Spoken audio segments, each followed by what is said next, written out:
આપણા ગર્ભ સંસ્કારના ક્લાસમાં એક મધર આવે છે અને એણે મને કીધું કે મેમ મને 5મો મહિનો શરૂઆત થઈ ગઈ છે, પરંતુ તો પણ મને હજી બાળકની મૂવમેન્ટ ફીલ નથી થતી.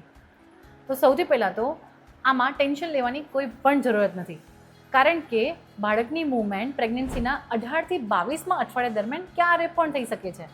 અને જો આપની ફર્સ્ટ પ્રેગ્નન્સી છે તો એવું પણ બને કે આ મૂવમેન્ટ કદાચ લેટ ફીલ થાય, અને જો આપની સેકન્ડ પ્રેગ્નન્સી છે તો એવું પણ બને કે આ મૂવમેન્ટ થોડી જલ્દી ફીલ થાય. અને આ ઉપરાંત ઘણી વખત એવું પણ થશે કે તમને મૂવમેન્ટ બહુ ઓછી ફીલ થશે, તો પણ કંઈ ટેન્શન લેવાની જરૂરત નથી. અને ક્યારેક માતાની પેટની ફેટ વધારે હોય તો પણ આ મૂવમેન્ટ બહુ સ્લો ફીલ થતી હોય છે કે બહુ ટાઈમ પછી ફીલ થતી હોય છે.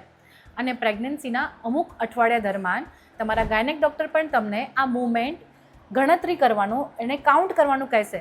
અને આ મૂવમેન્ટ આખા દિવસ દરમિયાન 10થી વધારે વાર કાઉન્ટ થવી જોઈએ. એની નિશાની છે કે આપનું બેબી એકદમ બરાબર છે. અને ઘણી વખત તમે એવું પણ ફીલ કરશો કે ક્યારેય સ્વીટ ખાધા પછી કે અમુક મ્યુઝિક સાંભળ્યા પછી આ મૂવમેન્ટ બહુ સરસ રીતે વધી જાય છે. અને આ ઉપરાંત પણ જો ક્યારેક એવું થાય કે મૂવમેન્ટ 10થી ઓછી આવે અને તમને કંઈક સ્વીટ ખાઓ અને મ્યુઝિક સાંભળો પછી પણ જો ફીલ નથી થતી, તો તમે તમારા ડૉક્ટરનો કોન્ટેક્ટ અવશ્ય કરી શકો છો.